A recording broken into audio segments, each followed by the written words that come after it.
Well, thank you very much, Kelly. I'm very grateful that you could be here with us today, and we all sort of celebrate your recent arrival with Olivia, and it was wonderful to meet her. It was a few weeks ago now with John, and it's a joyous time, and it's wonderful to have you part of our team. And the work that you've done as Parliamentary Secretary of the Treasurer, particularly in the area of housing, which I'll touch on today, has been incredibly important. And you're very kind in your comments to me, but I could say equally all of the similar things that you've said in terms of your own performance. So thank you very much, Kel. To Jim Carlton, I'm going to acknowledge Jim Carlton for a very different reason. Jim and I are part of a very small group, a very small club. We are both former state directors of the Liberal Party in New South Wales. Jim is the second longest serving director. He, like me, didn't want to set the record for the longest serving, which was Sir John Carrick, and it was about 22 years or something. And that's a life sentence in that job. And honestly, that was not anything I think you'd really aspire to. But I ranked just after Jim as the third longest serving in New South Wales, and there was this other fellow called Barry O'Farrell, who was the fourth longest serving. So we were the four members of state director roles in New South Wales that went on to be parliamentarians. So it's wonderful to acknowledge Jim here today, and it's great to see you looking so well. Of course, what you did at the Red Cross and other roles since being in Parliament is all very well known. Before I go much further today, I'm sure Kelly feels similarly. As a coalition, we had some terribly shocking news last night to learn of the passing of Don Randall. Don is a dear friend of all of us as colleagues. He is an extraordinary Western Australian. The Western Australians are a very special breed of parliamentarians.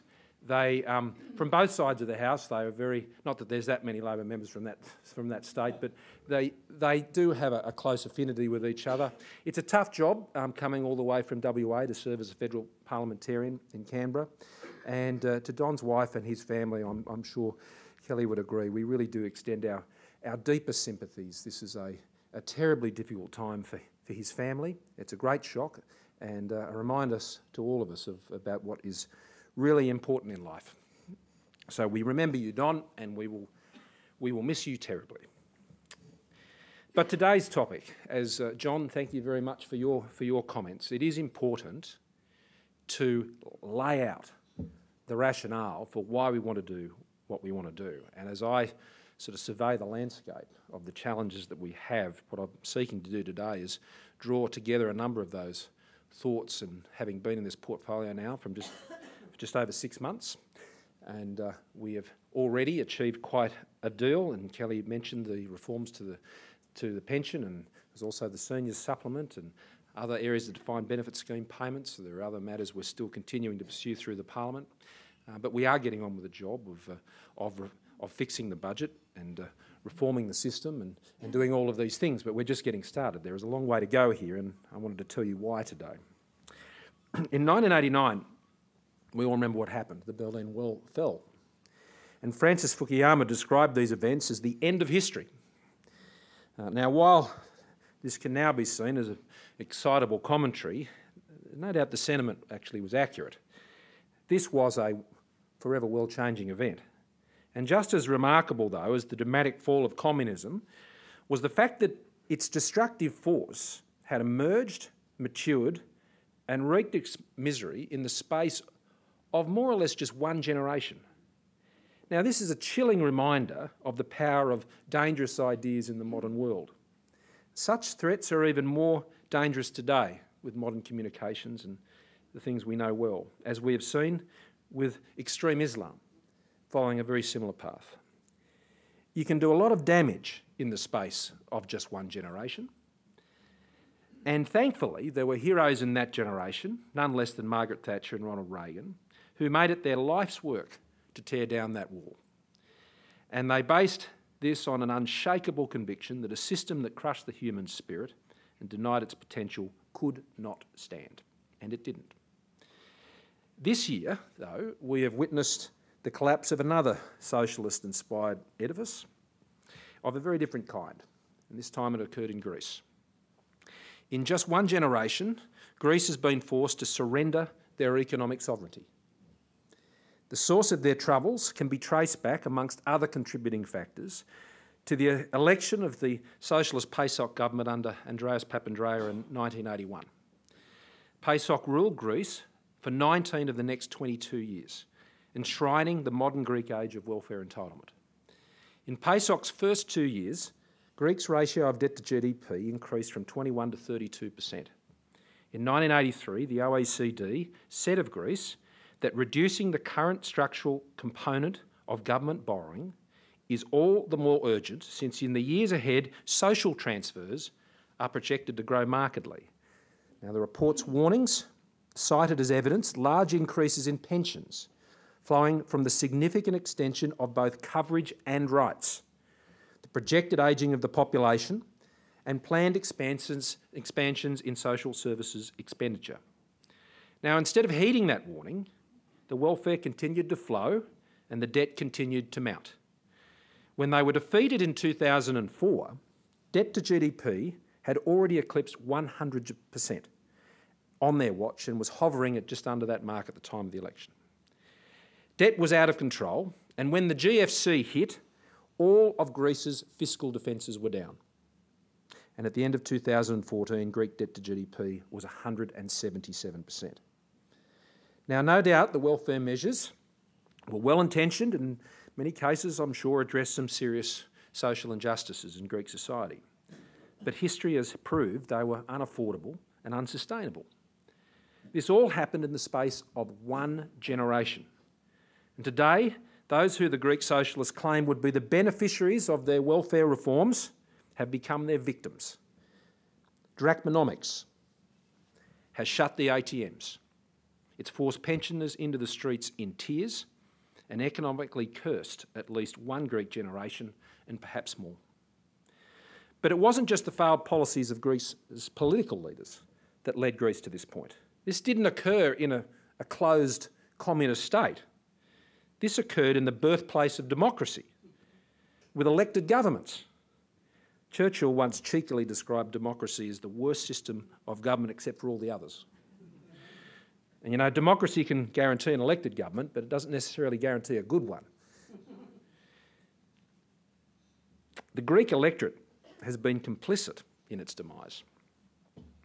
It is also true that where reform attempts were made, those governments were quickly shown the door. The recent plebiscite results indicate that the Greek electorate either remains complicit or deluded. The Greek electorate wanted to believe in free money. And they're not the only ones. Welfare without cost. Because in their view, their welfare measures were right and just, and their sense of entitlement was enough to justify this. But as Hayes explains, the difference between social justice and more classical human rights is that rights demanded by social justice must be provided by someone. They're not innate. The right to a job, a fair wage, a minimum standard of living, shelter, public education, universal health care. It doesn't simply come into existence by noble proclamation. To achieve social justice requires a plan, not a placard. This is what compassionate conservatism is all about. The plan must be funded. It must be measured. It must be targeted. It must be delivered by a competent government. It must be sustainable and affordable and have the integrity necessary to sustain taxpayer confidence. And above all, there must be a strong economy to support it. The Greek experience has shown that you can live beyond your means for a while, perhaps even a generation. For a while, the consequences may not be apparent, but that is no reason for confidence. Eventually, the money runs out, and those who kept funding your habit will shut the door. The Drachmanomics experience shows you can't pay off your debts with moral virtue. Creditors prefer cash. The Greeks must now reform their economy and their welfare system from a position of profound weakness. The road ahead for Greece is difficult and bleak. Their most vulnerable will pay the biggest price. The global impact of the fiscal collapse of Greece may not be as tectonic as the fall of communism, but the warning, however distant, is still very real. And Greece has not been alone in this journey. Chancellor Merkel regularly reminds Europe it has 7% of the world's population, 25% of its GDP, and 50% of its social spending. And that if the region is to prosper in competition with emerging countries, it cannot continue to be so generous. The Chancellor's warning channels the OECD's own warning to Greece more than 30 years ago. Now in Australia, we are in a much stronger position, an economic position. Now fiscally, it's true we're not as strong, as Kelly and I only well know, as we were when Peter Costello was Treasurer, courtesy of the fiscal arsony of the Rudd government that boasted that they had brought government back, I remember this at the time of the GFC, they brought government back to the centre of the economy, like this was a good thing. However, more than 2 decades of reform, including the fact that the budget was in surplus and we had money in the bank, meant that we have been able to survive not only the GFC but a Labor government as well, and we remain relatively strong to this day. However, it is sobering to reflect on the fact that our comparative ratio of debt to GDP in 2014 was 34%. 34%. That's 13 percentage points higher than it was in Greece in 1981. So we can never think it can never happen to us. Our welfare system also remains relatively strong. It is true that it takes 8 out of 10 income taxpayers to go to work every day to pay for our $154 billion annual social services bill, and that this represents more than a third of the federal budget, and in fact it's more than twice the New South Wales state budget. However, once again, by international standards, our welfare system is measured and targeted. Now, using standard comparison data from the OECD, which takes into account other factors, our comparative figure for welfare spending as a percentage of GDP is 17% compared to 24% in Germany and 20% in the OECD more broadly. And similarly, our age pension represents 3.5% of GDP on comparative stats, which is well below the OECD average of around 7%. In Greece, it was 13%. However, it is important to note that we separate out our public welfare-based pension scheme, which is non-contributory to our private contribution-based superannuation scheme. Now, this is not the approach which is adopted in many of those other countries, as we well know, particularly in the UK. But this only serves to highlight the wisdom of the earlier reform on superannuation. Australia also leads in the world in targeting our welfare expenditure. The OECD shows that in 2010, the bottom 30% of incomes in Australia received more than 200% of the average total cash transfer across all families, compared to just 20%, around 20%, for the top 30%. Now, this level of targeting is more than 10 times greater than the average for all OECD countries, 28% more than New Zealand, 100% more than the UK, 200% more than Canada, and around 8 times more than in Germany. Now, while it is true that income support measures are highly targeted in this country, we cannot be confident that the targeting of our service delivery and programs and social services is as effective. While in static terms our welfare spending is comparatively favourable, though it is the growth in our spending that we must be careful to manage going forward. Research by the OECD reveals that despite Australia being one of the countries least affected by the GFC, our real change in working age cash income support over the 5 years to 2012-13 was higher than the OECD average at over 20%.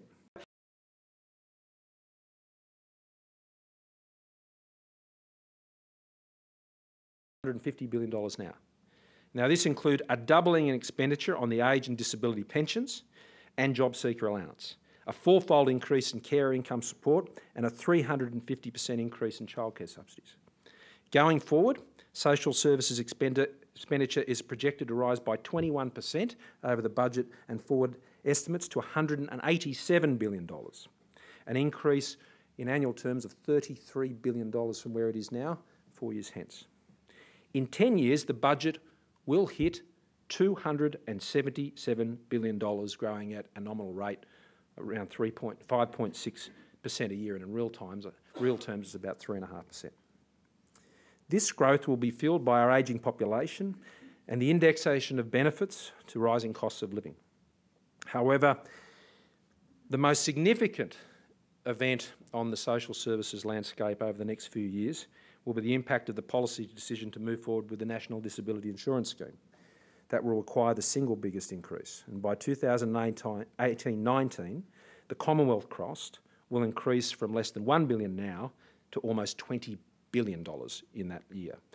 And $5.2 billion of that is unfunded by the increase in the levy, and that needs to be found every single year. By 25-26, the total cost for the Commonwealth is projected to be $32 billion. Now, the NDIS is a worthy initiative, and we are committed to it.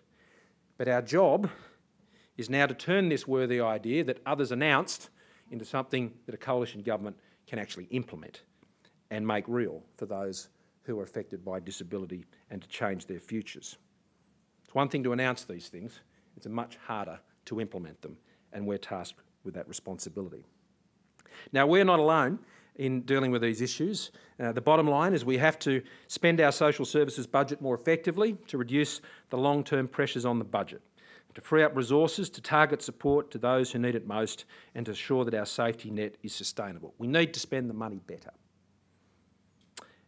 And Liberal Conservative governments around the world, particularly in the United Kingdom, New Zealand, Germany and Canada, under the banner of compassionate conservatism, are also repudiating the welfarist drachmonomics of Europe and charting a new course to sustainably help society's most vulnerable and balance the budget. This approach begins by acknowledging that the best form of welfare is a job. With a job comes choice, with a job comes independence, with a job comes the ability to frame your own future and to enliven the aspiration that is so often smothered by entitlements-based welfare.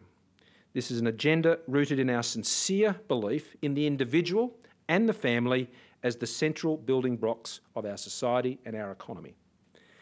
Since establishing the UK Centre for Social Justice in opposition, which I had the opportunity to visit when I was in opposition in the UK, Ian Duncan Smith, the now Conservative, well, he's always been a Conservative, the Conservative Minister in the now Cameron government, he's challenged Liberal Conservatives around the world to reconceive how we think about welfare and social justice and its interaction with our broader economic security policy agenda.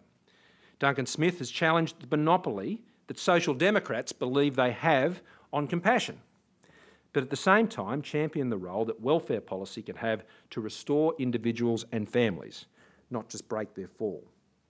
Duncan Smith's compassionate conservatism agenda was best summarised when he introduced his universal credit reforms a few years ago. He said, "A life on benefits is a poor substitute for a working life, but too much of our current system is geared towards maintaining people on benefits rather than helping them to flourish in work. We need reform that tackles the underlying problem of welfare dependency." Duncan Smith was seeking to deal with the UK at the time having one of the highest rates of children growing up in homes where no one works. And the pattern has repeated itself through the generations. In 2011, there were 613,000 plus families in Australia, jobless families. Less than 60% of lone parents in the UK back in 2013 were in employment, and that is a similar figure for Australia in 2011. This compares to 70% or more in France, Germany and the Netherlands. Duncan Smith's universal credit is all about addressing the effective marginal rate of taxation for welfare recipients as they transfer to work. Universal credit is designed to ensure that people will be consistently and unambiguously better off for each hour they work and every pound they earn, as he said. Pardon me. Universal credit draws together 6 separate payments and credits, including housing assistance, into a single payment that tapers off as a person earns more, mitigating the impact of welfare withdrawal that effectively penalises people on welfare for working. The UK government has introduced, and I like this, a cap on the total amount of benefits that most people aged 16 to 64 can receive, so that households on certain benefits can no longer receive more in benefits than the average wage for working families. That's quite a benchmark. That's a very bold benchmark to set. It introduces a new claimant commitment, setting out what is expected in return for receiving assistance. It is still early days with the introduction of universal credit, and it has its critics. And while there has been some practical issues in the implementation relating to the back-end ICT and real-time information support, the rollout has been impressive and extensive. What they've done is supported it with a real-time information link with Her Majesty's Revenue, which facilitates the taper arrangements. Now, in Australia, we already have effectively the claimant commitment, contract that is already part of our Job Active program, and we're also engaging right now, through Minister Payne, in the most significant rebuild of our payments system, the largest of its kind in the world today.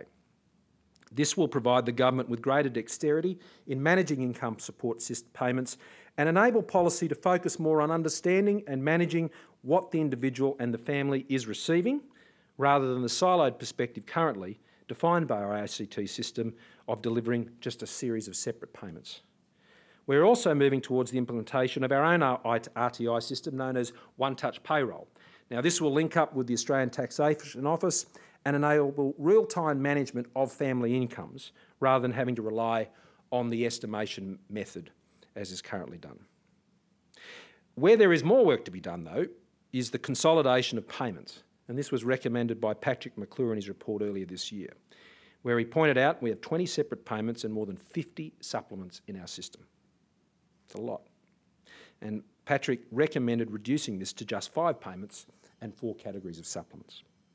This would not just make the system simpler, but it would better equip us to more effectively address the issue of effective marginal tax rates in the welfare system and remove the disincentives to work. Now, an effective and reliable safety net must catch and support the most vulnerable, and that's absolutely necessary in any scheme. But we need a safety net that acts like a trampoline, not a snare. Our welfare system must be well signposted on the way out, not just on the way in. And we need a safety net that protects and restores. In New Zealand, the key government has been delivering what I call their own 100% pure brand of compassionate conservatism to reduce long-term welfare dependency through what they call the investment approach. And that's been championed by their Finance Minister, Bill English, or Bill English, as he's known there.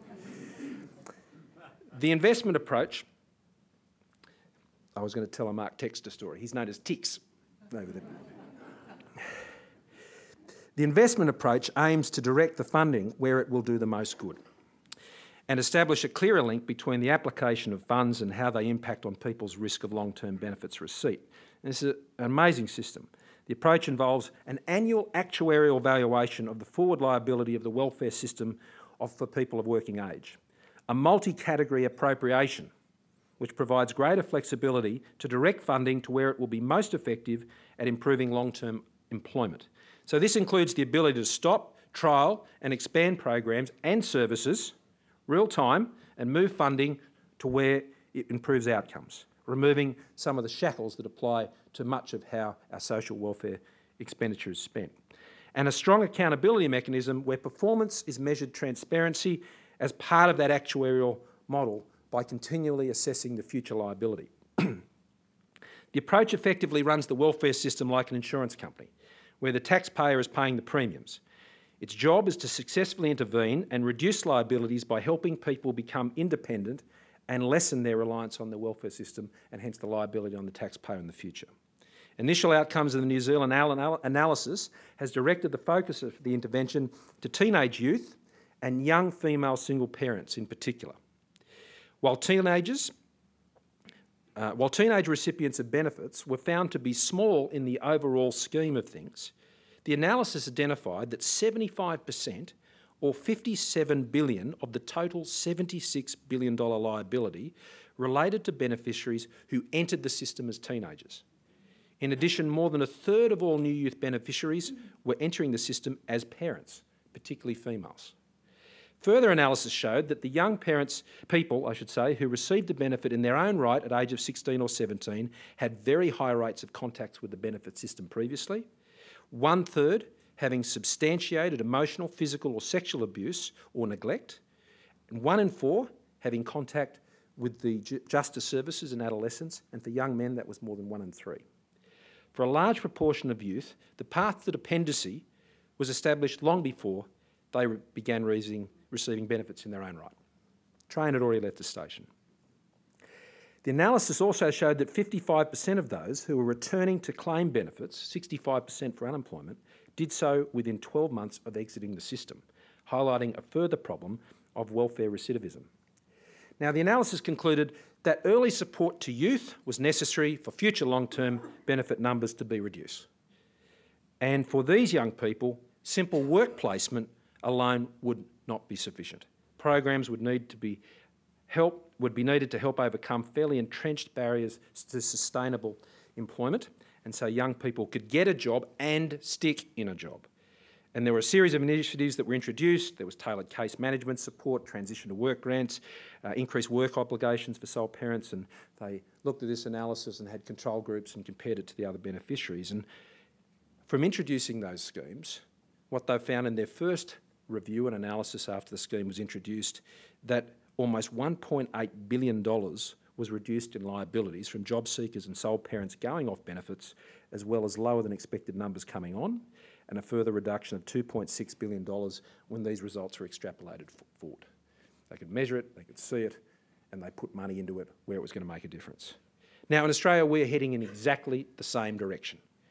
In response to the recommendation also of Patrick McClure, we have begun the work of setting up the Australian investment approach, and $20 million was allocated in the recent budget to put this in place and put the architecture and systems in place.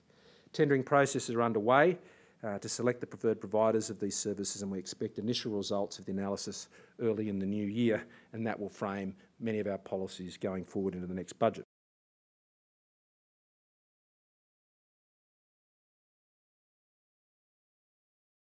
This requires a focus on listening and empowering communities to respond to social challenges, and to avoid becoming what John Stuart Mill described as a people who have their faculties only half developed, as they look habitually to their government to command or prompt them in all matters of joint concern, who expect to have everything done for them.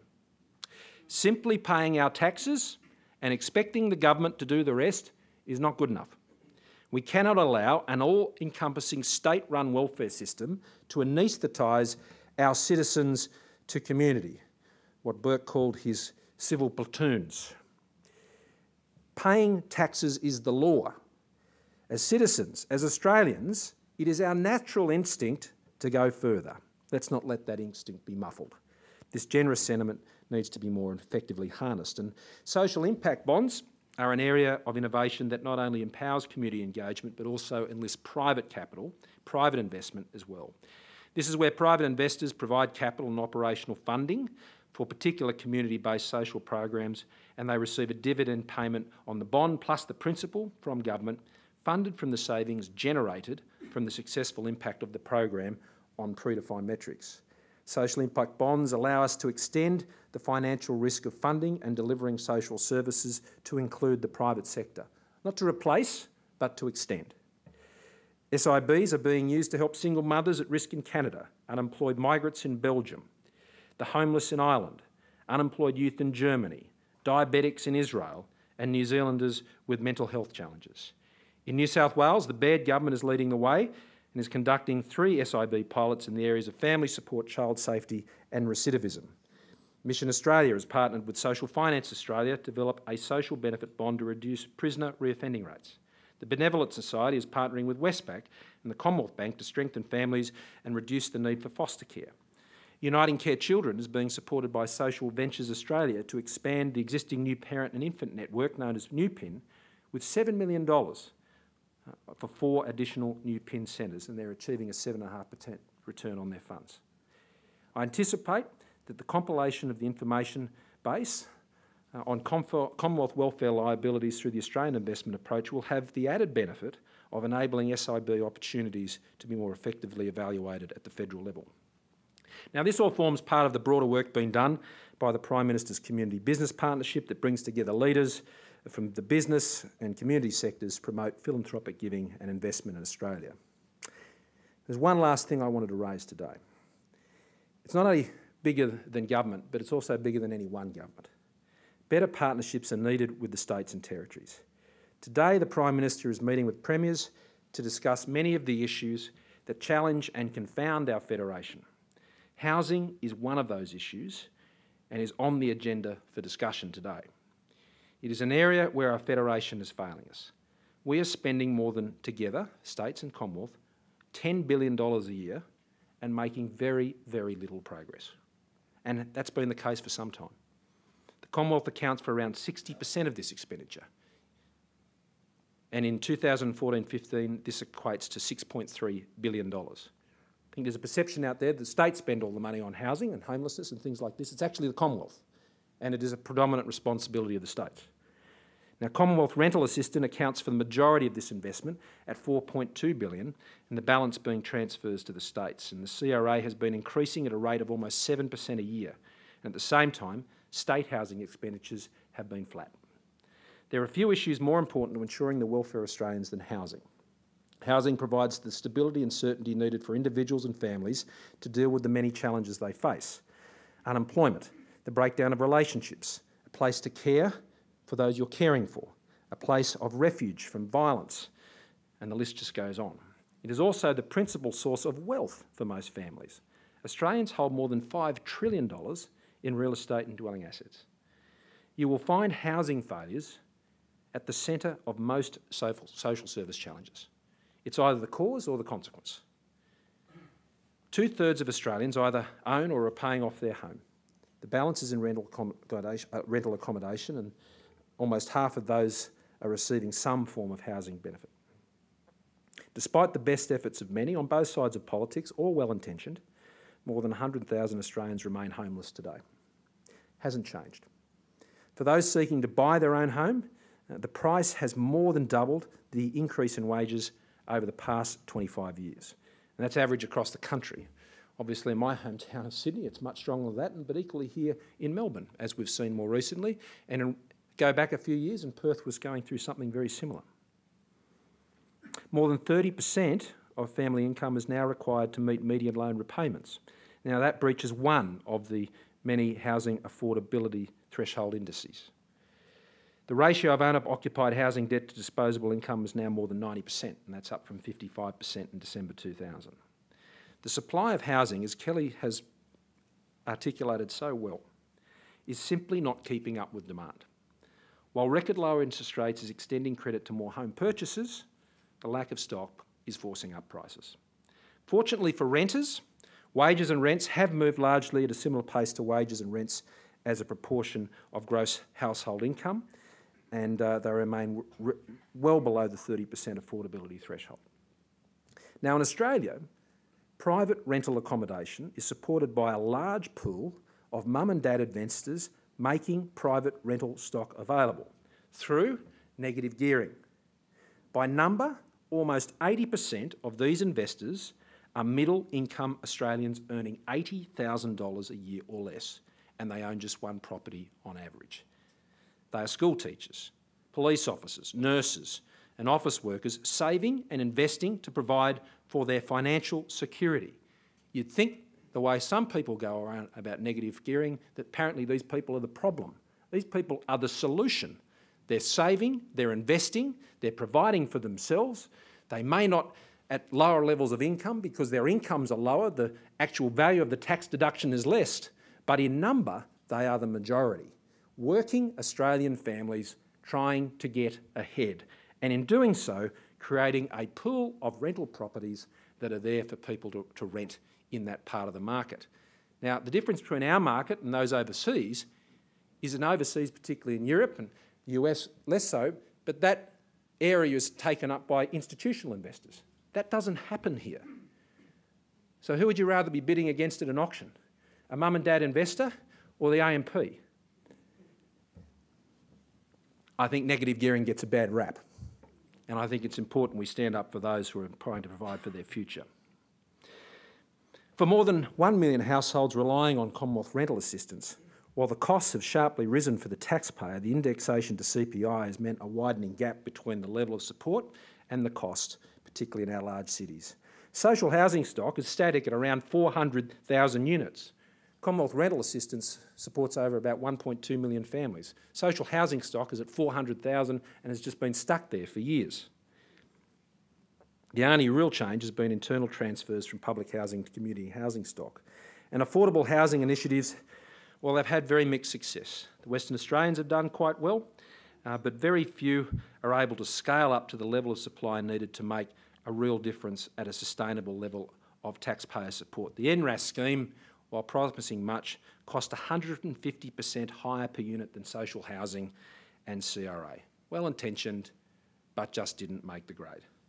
I commend the Prime Minister for putting this issue on the agenda with the states and territories. We could just say it's all the states' fault and leave it with them. But you know, that leaves us with a very big problem if they fail. We must address this in a holistic way, not by just portioning out the social housing side of the market and the private market factors separately.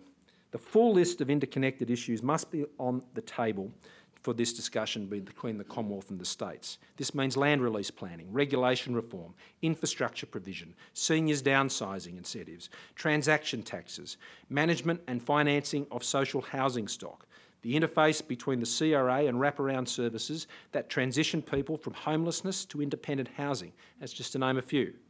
There is also a need to understand how housing assistance impacts on effective marginal tax rates when combined with other income support measures that can work against making people and families more independent. We simply cannot continue the current failed one-way traffic of shovelling money out to the states for social housing with no accountability for outcomes or integration with broader policy measures that impact the entire housing market.